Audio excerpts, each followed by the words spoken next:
Nós começamos a contar, a partir da tarde desta quarta-feira, o prazo de 5 sessões para a votação da proposta de emenda à Constituição, que vai pôr fim ao foro especial, ou vulgarmente denominado foro privilegiado, para autoridades. É uma matéria que é extremamente simpática à larga maioria da população brasileira, que tem se manifestado por diversos meios, especialmente pelas redes sociais, para pedir apoio à extinção dessa previsão constitucional.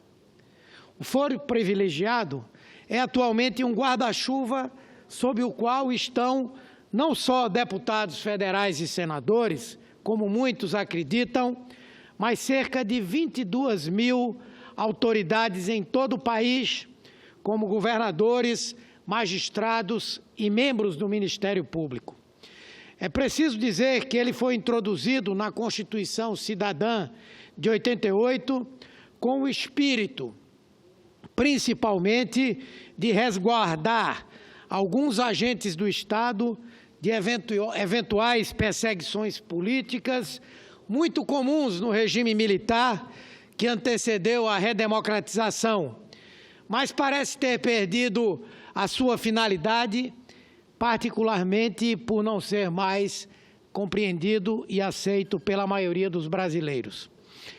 Votei na Comissão de Constituição e Justiça pela aprovação do fim do foro especial e assinei também o requerimento do regime de urgência para sua votação em plenário e quero aqui fazer algumas considerações que me parecem pertinentes sobre este tema. Em primeiro lugar, não podemos estreitar o debate, jogar para a plateia e utilizar um discurso demagógico para tratar de um assunto dessa natureza. O foro privilegiado por si só não pode ser associado à impunidade. A impunidade é algo que impera no nosso sistema judicial há muito tempo, em todos os níveis, da primeira instância ao Supremo Tribunal Federal. Seja porque há no Brasil uma imensa leniência em punir, seja porque a Justiça esbarra em uma série de obstáculos processuais e chega tardiamente quando muitos crimes já estão prescritos. Então, não é apenas pondo fim ao foro privilegiado que vamos acabar com a impunidade. Vejam, por exemplo, o caso do ex-governador de Minas Gerais, ex-deputado e senador Eduardo Azeredo, considerado mentor do mensalão tucano, condenado a 20 anos de prisão pelos crimes que, segundo a Justiça, ele cometeu, renunciou ao próprio mandato na Câmara Federal com a finalidade de escapar do foro privilegiado. Queria deixar de ser julgado pelo Supremo Tribunal Federal porque sabia que seria condenado.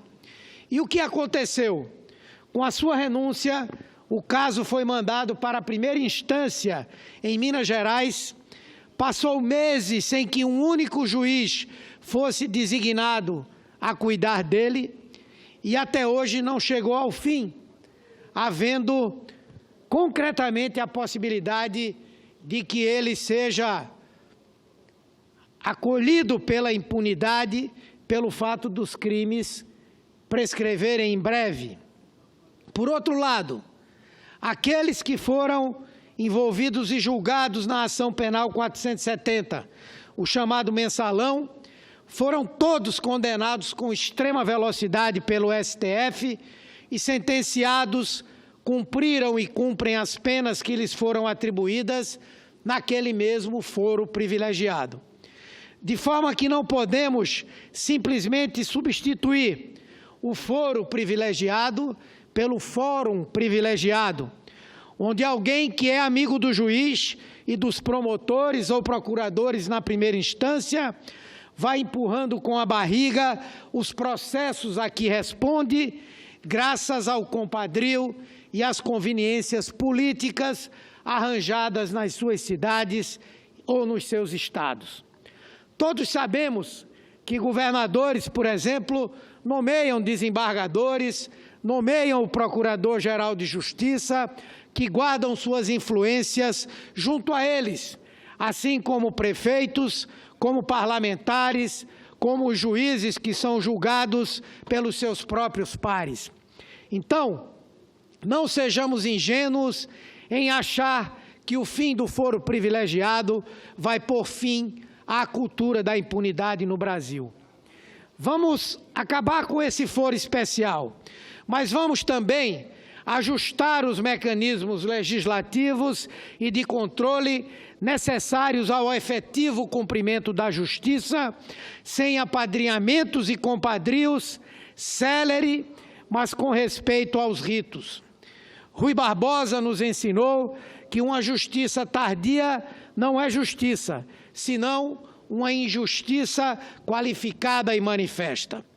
Da mesma maneira, não pode também o fim do foro privilegiado servir aqui juízes e membros do Ministério Público, alguns cada vez mais imbuídos de um incompreensível espírito messiânico e tomados por um narcisismo absolutamente incompatível com a sobriedade que deveriam guardar como agentes do Estado, usem de suas funções para perseguir desafetos ou se autopromoverem às custas do atropelo da lei e dos direitos e garantias assegurados aos cidadãos. O fim do foro especial não pode servir nem a uma coisa nem a outra, nem ao privilégio de proteger aliados, nem à sanha de perseguir os adversários. A Justiça e o Ministério Público, em todos os níveis, devem ser cegos a essas paixões, devem evitar ceder à espetacularização das suas ações, de transformá-las em eventos midiáticos, porque isso em nada contribui com o aperfeiçoamento da nossa democracia.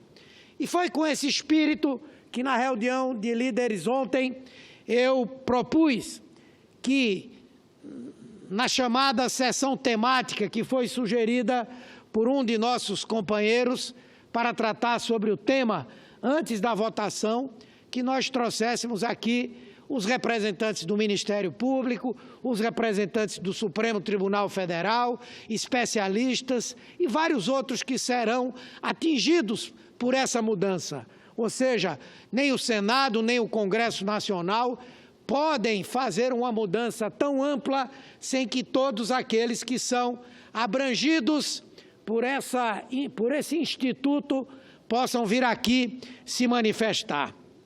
E é nesse sentido que o Senado tomará essa importante decisão de colocar um fim ao foro especial, por acreditar que não se coaduna mais com os novos tempos, com a vontade e com aquilo a que os brasileiros aspiram dos seus representantes e do nosso país.